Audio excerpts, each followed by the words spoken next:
오늘 하나님께서 우리에게 주시는 말씀은 로마서 1장 26절에서 32절까지 말씀입니다.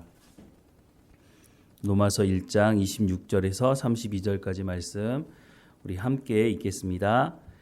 이 때문에 하나님께서 그들을 부끄러운 욕심에 내버려 두셨으니 곧 그들의 여자들도 순리대로 쓸 것을 바꾸어 영리로 쓰며 그와 같이 남자들도 순리대로 여자 쓰기를 버리고 서로 향하여 음욕이 불일듯하며 남자가 남자와 더불어 부끄러운 일을 행하여 그들의 그릇 때문에 상당한 보응을 그들 자신이 받았느니라.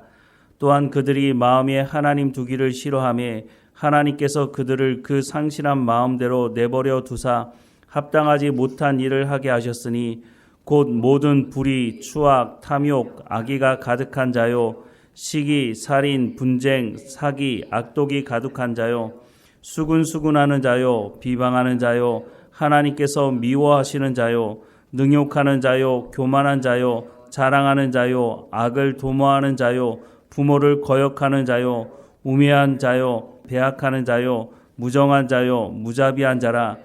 그들이 이 같은 일을 행하는 자는 사형에 해당한다고 하나님께서 정하심을 알고도 자기들만 행할 뿐 아니라 또한 그런 일을 행하는 자들을 옳다 하느니라.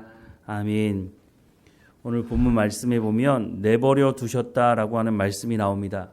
내버려 두셨다라고 하는 말을 들으면 하나님께서 포기하셨나? 이런 생각이 듭니다. 그런데 내버려 두셨다는 말은 하나님께서 포기하셨다는 말씀이 아닙니다. 우리도 자녀를 키우면서 이럴 때가 있는데요. 자녀들이 잘못하면 처음에는 말로 하죠. 그렇게 하면 안 된다. 그 길로 가면 안 된다. 이런 말을 하는데 그래도 말을 듣지 않으면 그럴 때는 어떻게 합니까? 때로는 물리적인 방법을 동원하기도 하죠. 그런데도 말을 듣지 않으면 어떻게 합니까? 부모에 따라서 조금씩 다르겠지만 어떤 부모들은 이렇게 말합니다. 그래, 네가 하고 싶은 대로 한번 해봐라 라고 말을 할 때가 있죠. 그런데 이렇게 말하는 것이 부모가 포기하는 말입니까? 그렇지 않습니다. 네가 그렇게 해보고 싶다면 해봐라. 그런데 그 결과에 대해서 이미 부모가 알고 있는 거죠. 그렇게 가는 길이 순탄하지 않고 또 결국은 실패하는 길이라고 하는 것을 알기 때문에 부모가 그렇게 하지 말라고 말하는데 끝까지 해보겠다고 하면 해보라고 말을 하는 거죠. 그런데 그 말 안에 무엇이 포함되어져 있습니까? 결국 그러다가 실패하고 그것이 잘못되었다는 것을 깨닫게 되었을 때에 내가 널 기다려주겠다라고 하는 것이 사실 그 안에 포함되어져 있는 것 아니겠습니까? 그래, 네가 한번 해봐라 라고 하는 그 말이 너 이제는 부모와 자녀의 관계를 내가 끊겠다라고 하는 그 말은 아니지 않습니까? 성경에도 예수님께서 그런 말씀을 하신 적이 있는데요. 돌아온 탕자에 대한 말씀. 둘째 아들이 아버지에게 유산을 물려달라고 하는 거죠. 그런데 유산이라고 하는 것이 당시도 그렇고 지금도 그렇지만 부모가 살아계시는데 유산을 달라고 한다. 그것은 그 당시에 저기 사람인가 이런 생각을 할 수 있는 그런 상황이었다고 하는 거죠. 그런데 그 아버지가 유산을 나누어 줍니다. 그 유산을 가지고 아들은 밖으로 나가서 물론 그 유산 가지고 자신이 성공할 거라고 생각을 했겠죠. 그런데 그 유산 가지고 다 뭐 했습니까? 허랑방탕하게 다 사용하고 말고 나중에는 누구도 자기를 도와줄 사람이 없고 먹을 게 없어가지고 돼지가 먹는 주염 열매조차도 먹을 수 없는 상황이 이르자 그가 아버지 집에 돌아가서 종으로 살아야겠다. 내 아버지 집에 사는 종들은 지금 나보다 훨씬 더 잘 먹고 잘 사지 않는가? 그런 생각을 하고 돌아왔을 때 아버지가 어떻게 했습니까? 내가 너 그럴 줄 알았다 라고 하면서 너 내가 자녀로 받아들일 줄 알아? 이렇게 말한 것이 아니라 아버지가 매일마다 아들이 언제 돌아올까 싶어서 늘 동네 밖에 가서 서 있었던 것을 보게 됩니다. 그래서 아들이 돌아왔을 때 아들의 지위를 회복시켜 주는 것이죠. 아마 그 다음에 성경에 기록이 되어 있지는 않지만 아들은 다시는 아버지에게 불순종하는 일은 하지 않았을 것이라고 우리가 추측해 볼 수 있는 거죠. 하나님께서 내버려 두셨다고 하는 것이 사실 이런 하나님의 마음이 포함되어져 있다고 하는 것입니다. 그런데 사람들은 이 하나님의 마음을 이해하지 못합니다. 이 사람들은 죄를 짓고 나서도 내가 하나님을 떠나서 내가 탐욕을 쫓아서 살다 보니까 이렇게 되었구나. 내가 하나님께로 돌아가야겠구나. 이런 생각을 해야 하는데 그러지 않았다고 말씀합니다. 오히려 32절 말씀에 보면 그들이 이 같은 일을 행하는 자는 사형에 해당한다고 하나님께서 정하심을 알고도 자기들만 행할 뿐 아니라 또한 그런 일을 행하는 자들을 옳다 하느니라 라고 말씀을 하고 있습니다. 죄 지은 사람들이 함께 연합해서 야, 우리가 이렇게 죄를 짓는다고 해서 우리가 망하는 삶을 살았느냐? 오히려 더 잘 먹고 잘 살지 않느냐?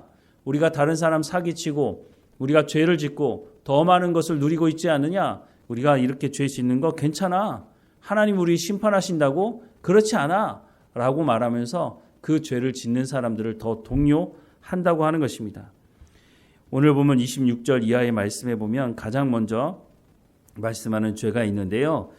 이 때문에 하나님께서 그들을 부끄러운 욕심에 내버려 두셨으니 곧 그들의 여자들도 순리대로 쓸 것을 바꾸어 영리로 쓰며 그와 같이 남자들도 순리대로 여자 쓰기를 버리고 서로 향하여 음욕이 불일듯하며 남자가 남자와 더불어 부끄러운 일을 행하여 그들의 그릇 때문에 상당한 보응을 그들 자신이 받았느니라. 또한 그들이 마음에 하나님 두기를 싫어하며 하나님께서 그들을 그 상실한 마음대로 내버려 두사 합당하지 못한 일을 하게 하셨으니 라고 말씀을 하고 있습니다. 결국 이것이 어디로부터 시작하는 것입니까? 자신들의 탐욕으로부터 시작하는 것입니다. 아담과 하와가 타락한 이유가 뭡니까? 바로 이 탐욕 때문이 아닙니까? 하나님의 자리에 올라보겠다고 하는 그 탐욕 때문에 결국은 하나님과의 관계를 깨고 하나님의 말씀을 무시하고 그래서 그 대가를 아담과 하와가 사망을 통해 받게 된 것 아닙니까? 그런데도 불구하고 사람들은 하나님께 돌아가지 않습니다. 하나님이 만들어 두신 그 질서대로 살아가지 않습니다. 이 모습은 어제 오늘의 모습이 아닙니다. 소돔과 고모라가 이 일 때문에 멸망당했음에도 불구하고 사람들은 오늘 이 시대의 사람들은 여전히 이 길을 쫓아가려고 합니다. 인간이 누릴 자유가 있지 않느냐? 내 자유 내 마음대로 한다는데 왜 상관하느냐? 그렇게 말하는 시대를 살아가고 있지 않습니까? 이 사람들도 마찬가지입니다. 예전에는 쉬쉬하고 숨겨서 이 죄를 지었는데 이제는 그것을 드러내놓고 죄를 짓겠다고 하는 것이죠. 조금 전에 읽었던 말씀 32절 말씀, 그들이 이 같은 일을 행하는 자는 사형에 해당한다고 하나님께서 정하심을 안다고 말씀하고 있습니다. 그런데도 불구하고 죄를 짓는 거죠. 자기들만 행할 뿐 아니라 또한 그런 일을 행하는 자들을 옳다 한다고 말씀을 하고 있습니다. 이것을 막기가 쉽지 않습니다. 요즘 이 시대에 우리가 이것을 차별금지법 해서 막는다고 해서 사실을 막을 수 있는 일은 아니라고 생각합니다. 미국이 모든 것을 허용하고 있지 않습니까? 동성 간의 결혼도 허용하고 심지어는 동성 간에 결혼하는 이 문제를 교회가 받아들이고 그래서 동성애자가 목사가 되는 일까지 허용하는 것이 미국 문화입니다. 이런 문화가 한국에도 영향을 미치고 있죠. 아마 시간이 지나가면 이런 일들이 한국에서도 벌어지는 것을 우리가 목격하게 될 것입니다. 우리가 그럴 때 어떻게 살아가야 할까요? 사람들은 죄를 묻어두지 않고 오히려 그것을 드러내놓고 더 많은 죄를 짓고 있습니다. 오늘 보면 29절 이하의 말씀에도 보면 또 모든 불의, 추악, 탐욕, 악의가 가득한 자요, 시기, 살인, 분쟁, 사기, 악독이 가득한 자요, 수군수군하는 자요, 비방하는 자요, 하나님께서 미워하시는 자요, 능욕하는 자요, 교만한 자요, 자랑하는 자요, 악을 도모하는 자요, 부모를 거역하는 자요, 우매한 자요, 배악하는 자요, 무정한 자요, 무자비한 자라라고 말씀을 하고 있습니다. 점점 죄가 더 많아집니다. 사람들이 연합해서 죄를 짓다 보니 그것을 드러내놓고 죄를 짓다 보니 더 많은 죄가 일어나는 것을 보게 됩니다. 이 모든 것이 어디로부터 시작했다고요? 인간의 탐욕으로부터 시작한 것입니다. 그러면 그리스도인들은 어떻게 살아가야 할까요? 우리가 살아가는 이 시대가 더 많은 죄를 짓고 있는 시대인데 그러면 어떻게 살아가야 할까요? 로마서 12장 1절에서 2절 말씀은 이렇게 말씀합니다. 그러므로 형제들아 내가 하나님의 모든 자비하심으로 너희를 권하노니 너희 몸을 하나님이 기뻐하시는 거룩한 산 제물로 드리라. 이는 너희가 드릴 영적 예배니라. 너희는 이 세대를 본받지 말고 오직 마음을 새롭게 함으로 변화를 받아 하나님의 선하시고 기뻐하시고 온전하신 뜻이 무엇인지 분별하도록 하라라고 말씀을 하고 있습니다. 이 말씀은 로마서 1장에서 11장까지의 말씀을 하고 난 다음에 하는 말씀입니다. 그래서 12장 1절 시작에 그러므로라고 하는 것은 1장부터 11장 말씀을 아는 너희가 그러므로라고 말씀을 하고 있는 겁니다. 바울은 로마서를 쓰면서 복음이 무엇인지를 말하고 있습니다. 우리가 이렇게 범죄하는 이 시대 속에 살아갈 때 그리스도인다운 삶을 살아가기 위해서 먼저 알아야 될 것이 무엇이냐? 복음이 무엇인지를 알아야 된다고 말씀을 하고 있는 것입니다.